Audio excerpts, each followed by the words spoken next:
সবাই সাপ দেখে ভয়ে গুটিয়ে গেল। মণিমালা বিন বাজানো থামালো, আর কাল সাপ মণিমালাকে দেখেই ফনা নামিয়ে মাথা নিচু করে ফেলল। আমাকে ডেকেছেন মণিমা, বলুন আপনার কি উপকার করতে পারি? তুমি কুমারকে কেন কামড়েছো? কুমার তোমার কি ক্ষতি করেছিল? জবাব দাও আমাকে। কুমারকে কামড়াতে আমাকে আদেশ করা হয়েছিল মণিমা, আমি শুধু আমার আদেশ পালন করেছি। আদেশ? রাজকুমারকে কাটতে তোমাকে কে আদেশ দেবে? কার এত স্পর্ধা? কে কুমারের এত বড় ক্ষতি করবে? রানী সুধা আমাকে আদেশ করেছিলেন, তার আদেশেই আমি রানী লীলাবতীকে কেটেছিলাম, কারণ আমি তারই পোষ্য প্রাণী মাত্র। সাপের মুখে এমন কথা শুনে রাজা বলল, বন্দি করো এই ডাইনিকে, সাথে ওর দাসীকেও। মিথ্যে কথা, সব মিথ্যে কথা। আমি কেন এই সব বুঝতে যাব? এসব সবই মণিমালার চক্রান্ত। আমি নিজেও কুমারকে আমার সন্তানের মতো ভালোবাসি। আমি কেন কুমারের এত বড় ক্ষতি করতে যাব? কাল সাপ কখনোই মিথ্যে বলে না রানীমা।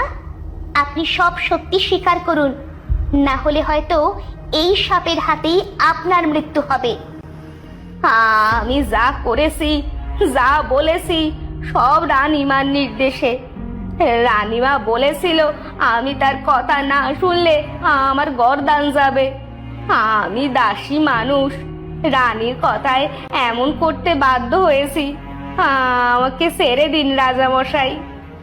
তোমাদের পাপের প্রাপ্য সাজা তোমরা পাবে, পেতেই হবে। এ পাপ ক্ষমার অযোগ্য।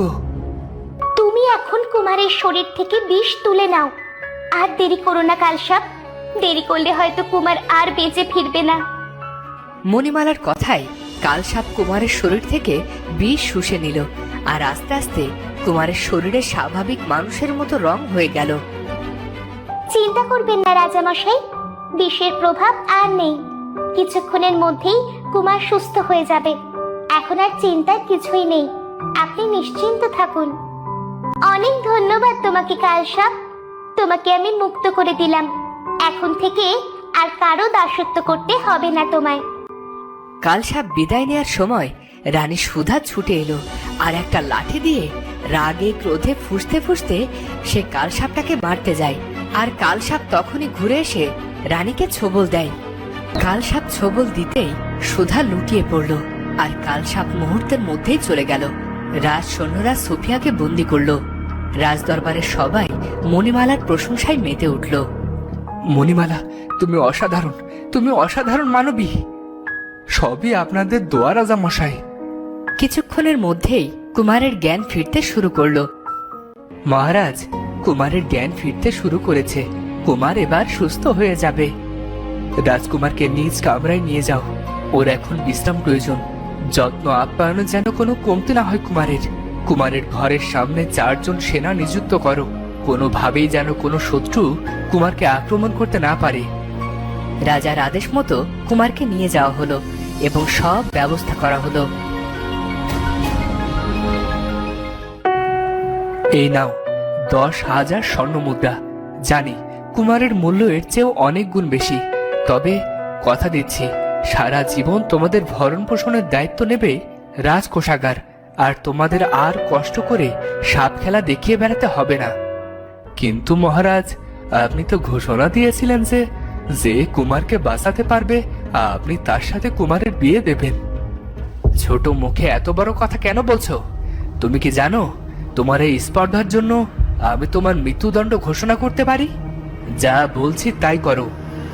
কিন্তু রাজামশাই, আপনি তো এমনই ঘোষণা দিয়েছিলেন, আর তাই মণিমালা জীবন বাজি রেখে রাজকুমারকে বাঁচিয়েছে। তবে কি আপনি প্রতারণা করলেন আমাদের সাথে? সামান্য একটা সাপুরে হয়ে এমন কথা তুই ভাবলি কি করে? বামুন হয়ে চাঁদে হাত দেওয়ার শখ? প্রহরী, কে কোথায় আছো? বন্দি করো এই মূর্খ সাপুরেকে। আর রাজার মুখে মুখে কথা বলার জন্য আমি ওর জিহ্বা কেটে নেওয়ার নির্দেশ দিলাম। সৈন্যরা এসে হারাধনের চারপাশে ঘিরে ফেলল। রাজামশাই, আমাদের মোহর, টাকা পয়সা বা রাজকুমার কিছুই চাই না। আপনি শুধু আমার বাবার জীবন ভিক্ষা দিন, আমাদের ছেড়ে দিন। হ্যাঁ, তাই যাও, তোমার মূর্খ পিতাকে বোঝাও ভালো করে। বামন হয়ে চাঁদে হাত দেওয়ার শখ করতে নেই। এবারের মতো ছেড়ে দিলাম, আর কখনো যেন তোমাদের মুখ না দেখি। মণিমালা তার পিতা হারাধনকে নিয়ে বাড়ির পথে রওনা হয়।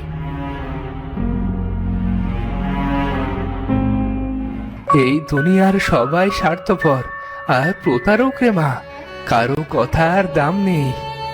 চুপ করো বাবা, রাজকুমার সুস্থ হয়ে গেছে এতেই আমি খুশি। আমি তো শুধু আমার দায়িত্ব পালন করেছি বাবা, আমার আর কিচ্ছু চাই না।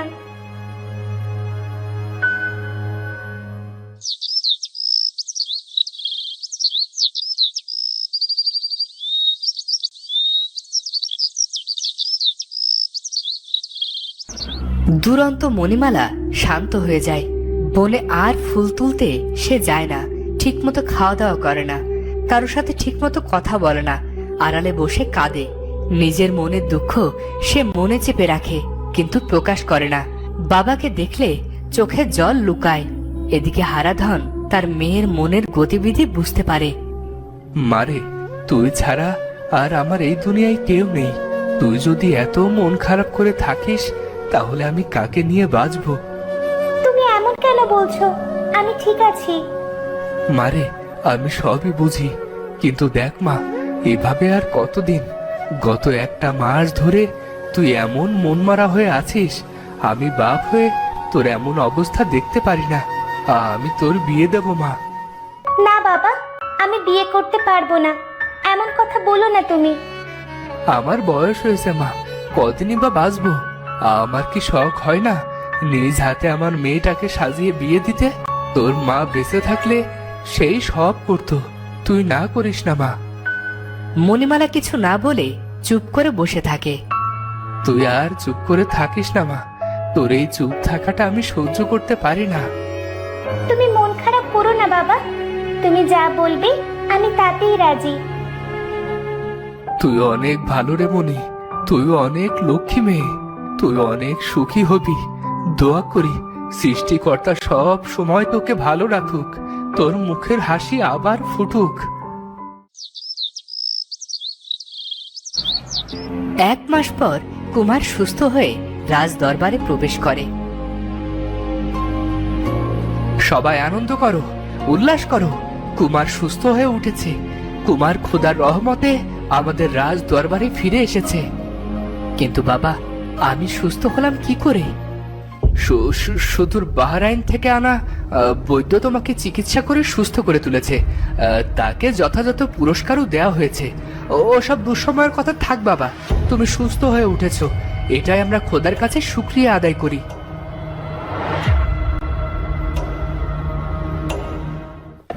কুমার রাজ দরবার থেকে বেরিয়ে মণিমালার উদ্দেশ্যে রওনা হয়।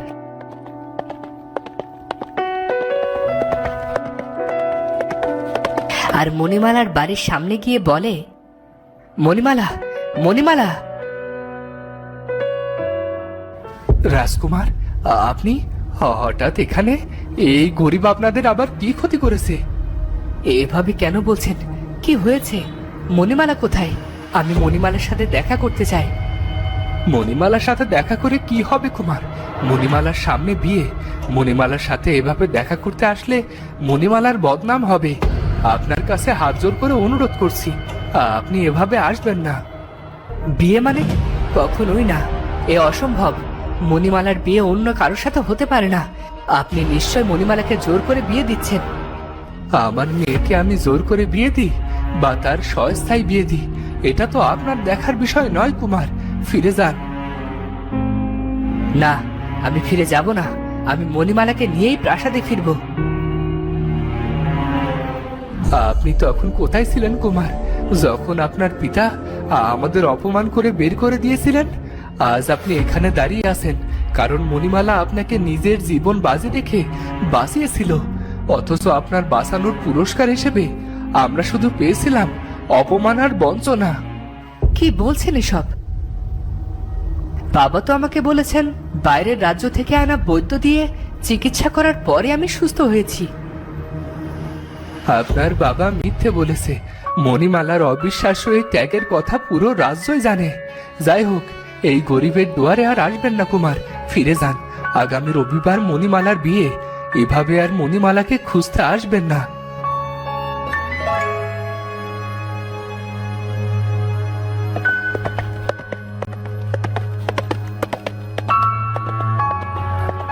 কুমার হতাশ হয়ে প্রাসাদে ফিরে যায় আর অনুমতি ছাড়া প্রবেশ করে রাজার বিশ্রাম কক্ষে।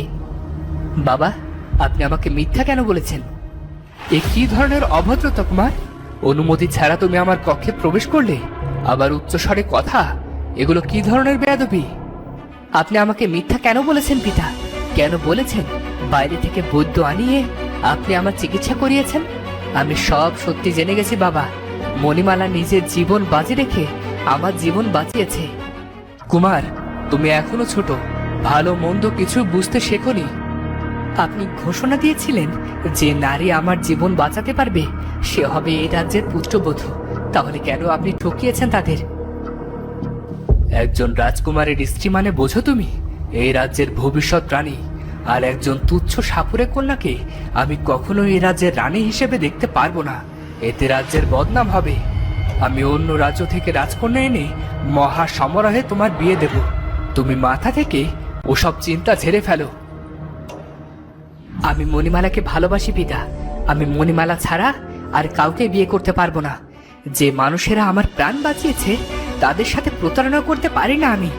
আপনি প্রতারক হতে পারেন, কিন্তু প্রতারণা আমার ধর্ম নয়। এই কথা বলে কুমার রাজার বিশ্রাম কক্ষ থেকে বের হয়ে যায়। কিছুদিনের মধ্যেই কুমারের স্বাস্থ্যের অবনতি ঘটতে থাকে। কুমার খাওয়া দাওয়া বন্ধ করে দেয়। কুমারের এই অবস্থা দেখে রাজাও পড়ে যায় মহাচিন্তায়, কিন্তু রাজাও তার সিদ্ধান্ত নড়চড় করার লোক নয়। একজন রাজকুমার হয়ে তুচ্ছ এক সাপুরে কন্যার জন্য নিজের ক্ষতি করা তোমার শোভা পায় না। একজন ন্যায় বিচারক হয়ে কথা না রাখাটাও আপনার শোভা পায় না রাজা সুলাইমান শাহ। আমি তো যা করতে চেয়েছি তোমার ভালোর জন্যই চেয়েছি। মণিমালা আমার জন্য সবচেয়ে ভালো, সব থেকে উত্তম। আপনি মেনে নিন পিতা। আমি আজ আপনার সামনে দাঁড়িয়ে তো মণিমালার এই ত্যাগের জন্যই রয়েছি। আপনি একবার ভাবুন, যাকে আপনি তুচ্ছ বলে অবহেলা করছেন সেদিন ওই তুচ্ছ মানুষ দুটোই আপনার পাশে দাঁড়িয়েছিল। রাজ্যের কোনো সাপুরে বা সাপুরে কন্যা এগিয়ে আসেনি সেদিন। তবে কেন মণিমালার সাথে এত বড় অন্যায় করছেন পিতা? এটাই কি আপনার ন্যায় বিচার? আদিত্য, তুমি ভুলে যেও না তুমি কার সাথে কথা বলছো। আমি শুধু তোমার বাবাই নই, স্বপ্নপুর রাজ্যের রাজাও বটে। রাজার সাথে এমন বেয়াদবির পরিমাণ কি হতে পারে তার নিশ্চয় তোমার জানা আছে। তোমাকে এই মুহূর্তে আমি বন্দি করতে পারি। সে আপনি পারেন রাজামশাই। শুধু ক্ষমতা বলেই আপনি নিজের বড়াই করে চলেছেন। আজ থেকে তোমাকে ঘরবন্দি করা হলো। এক পা তুমি প্রাসাদের বাইরে যেতে পারবে না। যদি চেষ্টা করো তাহলে এর পরিণাম খুবই খারাপ হবে, জেনে রেখো। কুমারকে ঘর বন্দি করা হয়। কুমার সারাক্ষণ বসে বসে মণিমালার কথাই ভাবে। এদিকে রাজা কি করবে কিছুই বুঝতে পারে না। মহারাজ, আমি আপনাকে একটা বুদ্ধি দিতে পারি, তাহলে হয়তো আপনার এই চিন্তার অবসান ঘটবে। কি বুদ্ধি মন্ত্রী? বলো আমাকে, আমি আর চিন্তা করতে পারছি না। রাজামশাই, শুনেছি গোলাপনগর রাজ্যের রাজকন্যার জন্য পাত্র খুঁজছে রাজা আকবর শাহ। যদি বলেন তো খোঁজ নিতে পারি। সেই রাজকন্যা যেমন সুন্দর দেখতে, সে ততটাই গুণে পরিপূর্ণ। কুমারও বিয়ের উপযুক্ত হয়ে উঠেছে, এটাই সবচেয়ে ভালো বুদ্ধি হবে। তবে আর দেরি কেন, খোঁজ লাগাও। কিন্তু মন্ত্রী, এই প্রিন্সেস ডায়নার কথা তো আগে কখনো শুনিনি। রাজামশাই, প্রিন্সেস ডায়না উচ্চশিক্ষা লাভের জন্য বাইরে পড়াশোনা করতেন, এজন্য তেমন ভাবে পরিচিত ছিলেন না। কিন্তু নিজ রাজ্যে ফেরার পর থেকে সব রাজ্যতে আলোড়ন সৃষ্টি করে দিয়েছে। তোমার বুদ্ধিতে আমি সন্তুষ্ট মন্ত্রী। খোঁজ লাগাও, দ্রুত খোঁজ লাগাও। আর দেরি না করে প্রিন্সেস ডায়নাকে দাওয়াত করে রাজ্যে আনার ব্যবস্থা করো। জি রাজামশাই, আপনার যা আদেশ। আমি এখনই চিঠি পাঠানোর ব্যবস্থা করছি। রাজকুমার আদিত্য মন খারাপ করে বসে আছে। তার পোষা পাখি হীরামতি বারবার গুনগুন করে গান গাচ্ছে। হীরামতি, একটু চুপ কর, আমাকে একটু একা থাকতে দে। এত গান বাজনা আমোদ প্রমোদ আমার জন্য নয়। তুমি নিজেও কথা বলো না, আমাকেও বলতে চাও না। বলি, আর কতদিন মন খারাপ করে থাকবে শুনি? জানি না হীরামতি, মণিমালার কোনো খোঁজ নিতে পারছি না। জানি না মণিমালা কোথায় আছে, কি করছে। মণিমালার বাবা মণিমালাকে বিয়ে দিয়ে দেবে না তো? এসব চিন্তা করতে করতে আমি শেষ হয়ে যাচ্ছি। তা কি খোঁজ নিয়ে আসলেই তো পারো। অবুঝের মতো কথা বলিস না হীরামতি, এই প্রাসাদ থেকে আমার বের হওয়া বারণ। কিন্তু হ্যাঁ, উপায় পেয়েছি। হীরামতি, তুই পারিস আমার মণিমালার খোঁজ আনতে। যা হীরামতি, তুই আর দেরি করিস না। ঠিক আছে বাবা, যাচ্ছি। তুমি আর চিন্তা করো না, আমি এই গেলুম আর এই ফিরে এলুম বলে।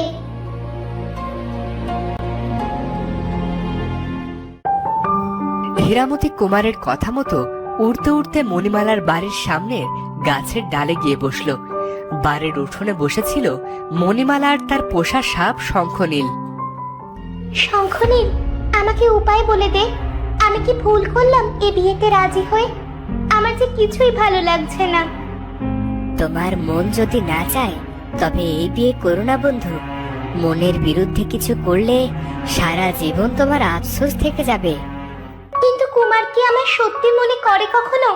সে কি আমায় সত্যি ভালোবাসে, নাকি আমাকে ভুলেই গেছে? তারও কি আমার কথা মনে পড়ে এভাবে? তুমি যদি চাও তবে আমি খোঁজ নিয়ে আসতে পারি কুমারের। তা কি করে হয় রে শঙ্খ? প্রাসাদে কড়া নজরদারি সাপেদের ওপর। তোকে কেউ দেখলে মেরে ফেলবে ওরা। জীবনের এত বড় ঝুঁকি নিয়ে তোকে আমি প্রাসাদে পাঠাতে চাই না রে শঙ্খ। কিন্তু তোমার এই মন খারাপ আমার আর ভালো লাগছে না বন্ধু। আমি গিয়ে খুব সাবধানে খোঁজ নিয়ে আসবো কুমারের। হীরামতি শঙ্খনীল এবং মণিমালার কথোপকথন শুনে উড়ে যায় প্রাসাদের দিকে। প্রাসাদের সামনে দাঁড়িয়ে আছে রাজা, মন্ত্রী সহ রাজ্যের গুণী ব্যক্তিরা। মনের বিরুদ্ধেই তাদের সাথে দাঁড়িয়ে আছে রাজকুমার। দাসীরা ফুলের ডালা হাতে দাঁড়িয়ে আছে। ঘোড়ার গাড়ি থেকে নামছে প্রিন্সেস ডায়না। স্বাগতম প্রিন্সেস, স্বপ্নপুর রাজ্যে তোমাকে স্বাগতম। ধন্যবাদ রাজামশাই, এত আয়োজনে আমি মুগ্ধ। আপনাকে স্বাগতম প্রিন্সেস। আপনাকে অনেক ধন্যবাদ কুমার।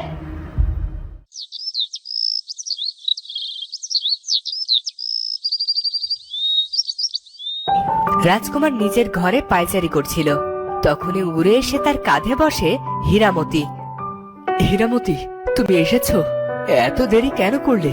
এদিকে যে কত কাণ্ড হয়ে গেল। সে এত দূরের পথ,